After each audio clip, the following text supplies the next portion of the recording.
if we are indeed one global family, we today resemble a rather dysfunctional one. Divisions are growing, tensions are flaring up, and trust is eroding, which together raise the spectre of fragmentation and ultimately confrontation. This fracturing world would be deeply concerning in the best of times, but in our times, it spells catastrophe. Our world is in a difficult moment of transition. The future is multipolar, but our multilateral institutions reflect a bygone age. The global financial architecture is outdated, dysfunctional, and unfair. It requires deep structural reform, and the same can be said about the United Nations Security Council. We need effective international institutions rooted in 21st century realities and based on the UN Charter and international law. That is why I've been advocating for bold steps to make those global institutions truly universal and representative of today's realities and more responsive to the needs of developing economies. We have no time to lose. Challenges stretch as far as the eye can see. The climate crisis is worsening dramatically, but the collective response is lacking in ambition, credibility, and urgency. Wars and conflicts are multiplying, but efforts to advance peace are faltering. New technologies are raising red flags, but actions to contain the risks remain too slow and too piecemeal. Poverty, hunger, and inequalities are growing, but global solidarity is missing in action. And I have come to the G20 with a simple but urgent appeal. We cannot go on like this. We must come together and act together for the common good. G20 leaders must show leadership in two priority areas. First, leadership on climate. The climate crisis is spiraling out of control, but G20 countries are in control. Together, G20 countries are responsible for 80% of global emissions. Half measures will not prevent full climate breakdown. Leadership means keeping the 1.5-degree goal alive, rebuilding trust based on climate justice, and advancing a just and equitable transition to a green economy. I have put forward the Climate Solidarity Pact, in which big emitters make extra efforts to cut emissions and wealthier countries support emerging economies to achieve this. And earlier this year, I presented a plan to supercharge these efforts through an acceleration agenda. It calls on developed countries to reach net zero as close as possible to 2040 and the emerging economies as close as possible to 2050. Phase out coal by 2030 in OECD countries and 2040 in all others. End all licensing and funding of new fossil fuel projects. And bring affordable electricity to everyone on Earth, while simultaneously reaching net zero electricity by 2035 in developed countries and 2040 elsewhere.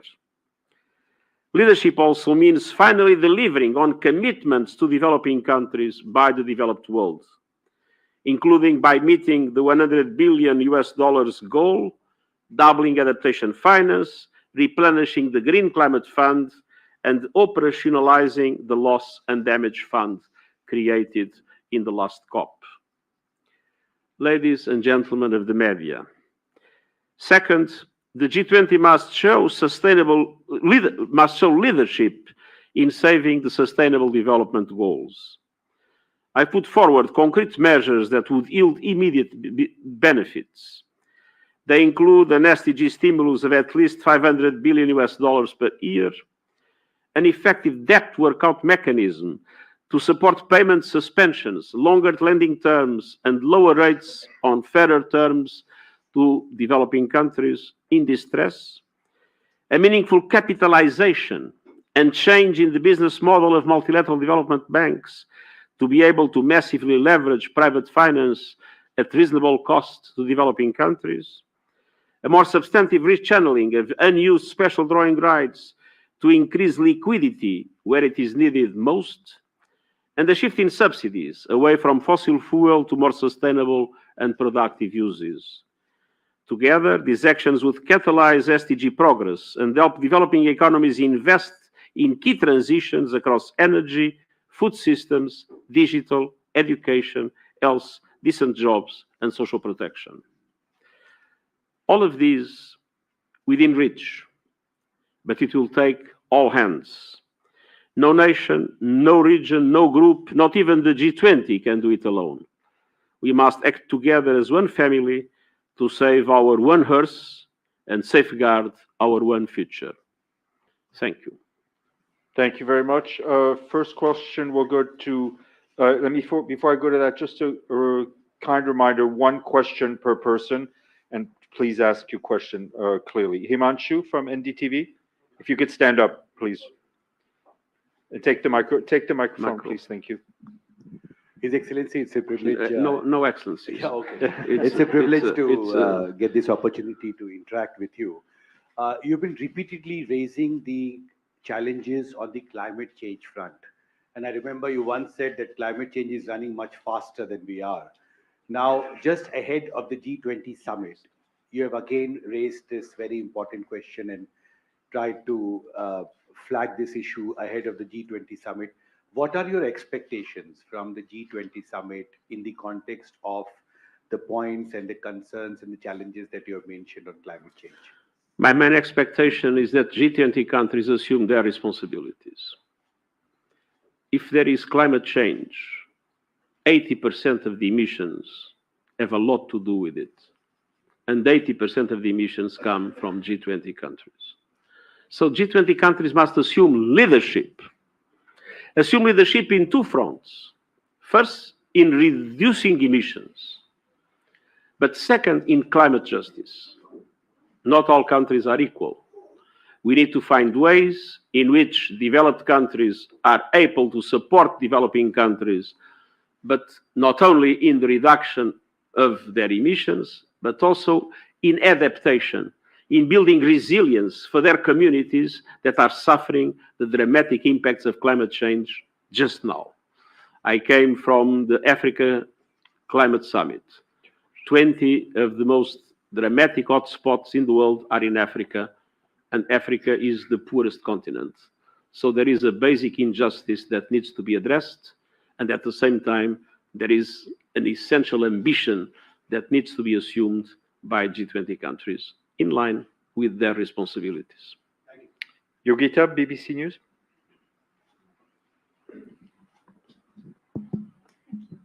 My name is Yogita Lamai. I'm with the BBC. My question is that the heads of state of two very powerful countries who are also permanent members of the UN Security Council are not attending. Why then do you expect this summit to be, or describe this summit as pivotal? Let's be clear. We are in a very challenging moment. We are facing an acceleration, a dramatic acceleration of climate change. We have the Russian invasion of the Ukraine and all its impacts around the world. We have new technologies, namely artificial intelligence, being developed in a way in which there is no global cooperation in order to be able to make sure that this development is for good, and the risks are known by everybody. So this is an extremely challenging moment.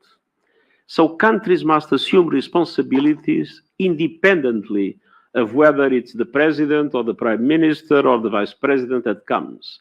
The responsibility is the responsibility of countries, and I expect the G20 to assume its responsibilities independently of who represents each country in this summit. Whatever the person that represents the country, the responsibility of the country is the same. Thank you. The young lady in the front row in the red. Hello, sir. I am Vishu from Asian News International, ANI. So, sir, my question is related to India's presidency. Do you see it has any potential to India has the potential to become the voice of the world, and especially of developing countries or underdeveloped nations? I think it is fair to say that India has assumed during the G20 presidency a very strong priority on the development agenda.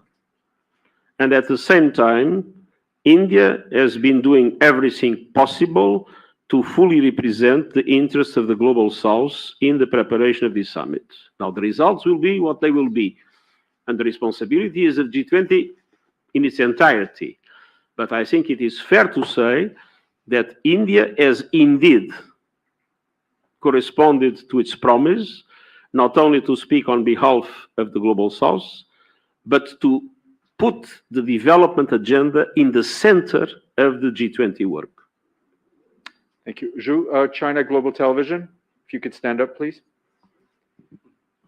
Thanks, Stephen. Joe with the CGTN. Thanks, Secretary General. You've addressed the challenges for the SDG goals, realization of that, particularly when it comes to the developing countries, which is even more formidable. But there are worries about the mistrust, growing mistrust actually, that may pull the global south. The what? The mistrust that may pull the global north and south further apart.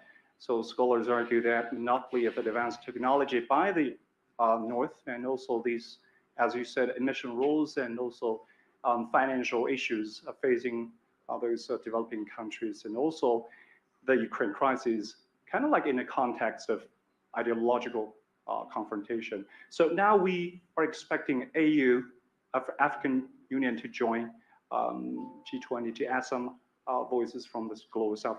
How do you see the current multilateralism promising to unite the global north and south, and how would UN continue to address the reforms as the G20 host is now advocating more, reforms of the multilateralism? One of the key aspects of what has been consistently my intervention in the recent past has been to say that facing enormous challenges in a world that is becoming more and more multipolar, we need a strengthened and reformed multilateralism.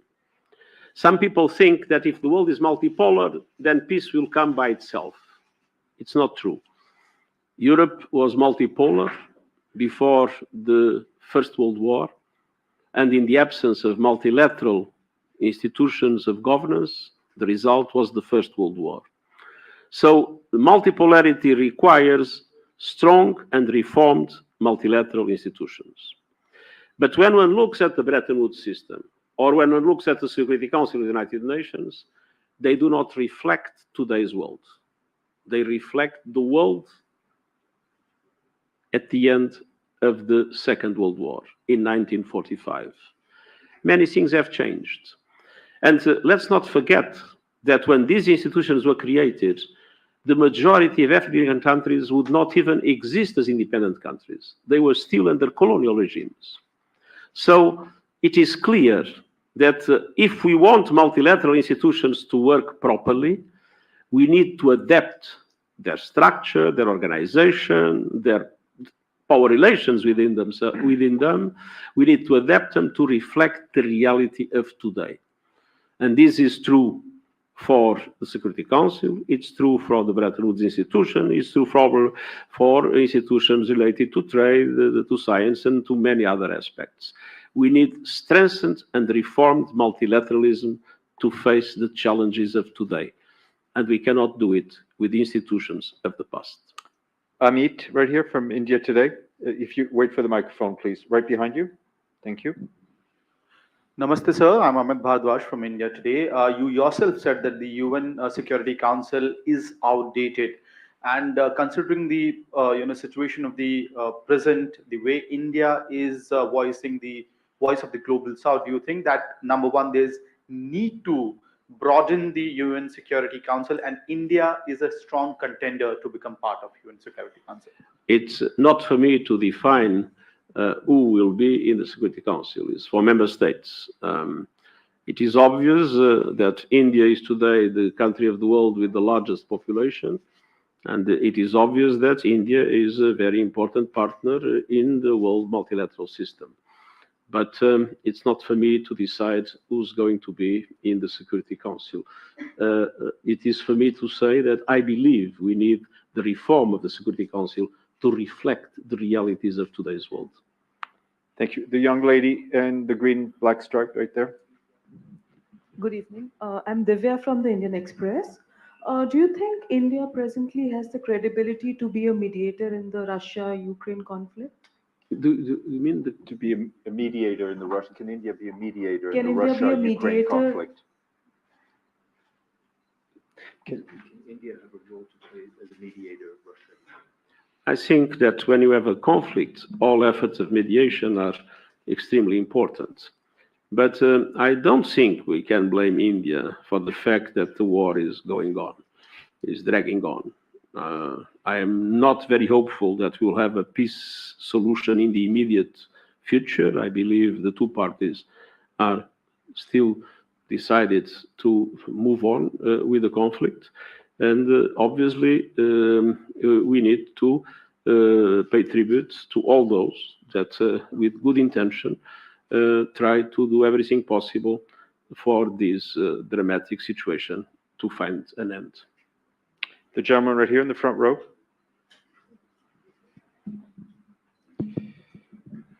Secretary-General, I'm Amritpal Singh from DD India. You spoke about reform of multilateral institutions, saying they are institutions of the past and do not reflect the realities of the present. Is there now a need to put a timeline to the reform of these institutions? There is a need to do it. I'm not sure if we'll get it, but I think it is urgent. When we see the challenges that we face and the existential nature of those challenges, I do not think we can waste time.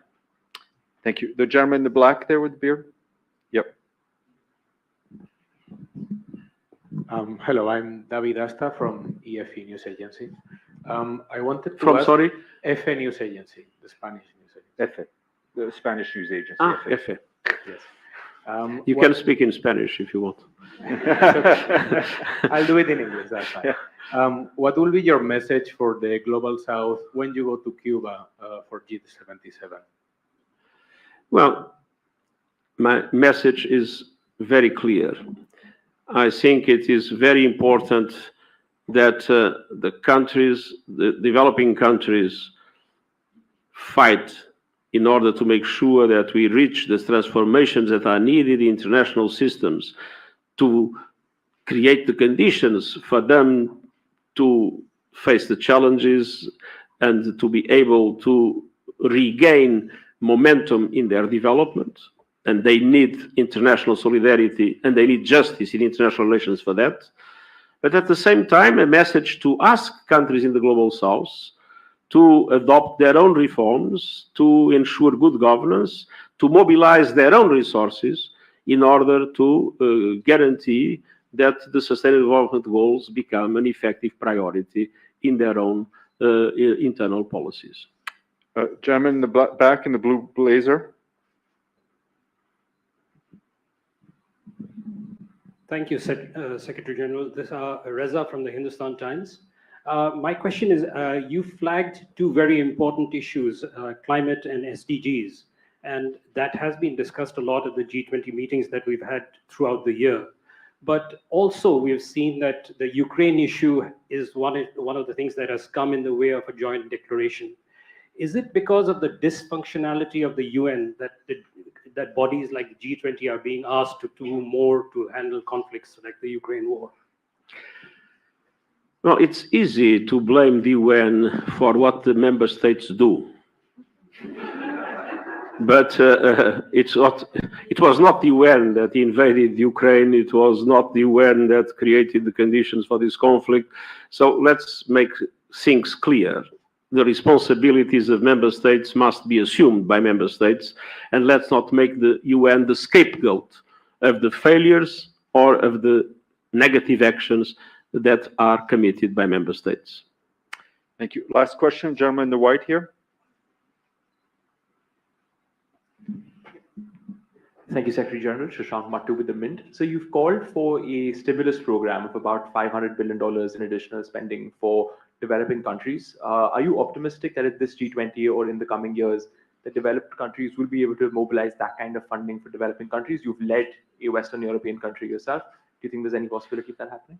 First of all, before being optimistic or pessimistic, using an expression that I use many times of Jean Monnet, I am determined. And first, it is possible to do it, and it's necessary to do it. Just to demonstrate how possible it is. If the special drawing rights that were distributed, as you know, according to the quotas, and so developed countries benefited much more than developing countries. And there was a commitment to rechannel part of those special drawing rights to countries in the global south.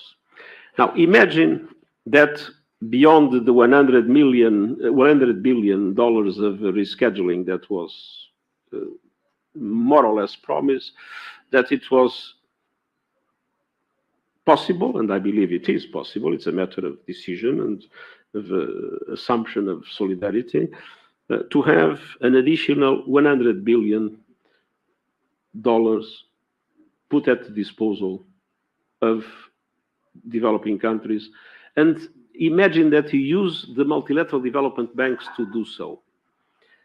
If you use the multilateral development banks to do so, each dollar you put in the capital of a multilateral development bank or in the resources of a multilateral development bank can be multiplied by 5 with loans that, with excellent conditions, the multilateral development banks can obtain and then transfer to developing countries.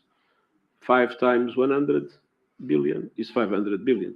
So this gives you an idea, and there are many other measures that we need to think about, how to mobilize the private finance through a new model and a new business model of multilateral development banks, giving more guarantees, being first risk takers, instead of just making their own loans. And that, again, brings private finance at reasonable cost to developing countries. We have been asking for capitalization of the multilateral development banks. Everybody today recognizes, and in a report that was presented to the G20, there is a clear recognition of that need. Again, it's a multiplying effect.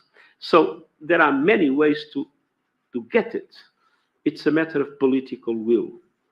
And we need to make sure that political will follows the needs that humanity has in a very dramatic moment, like the moment we are living together. Great. On that note, thank you very much. Thank you. Have a good evening. Thank you very much.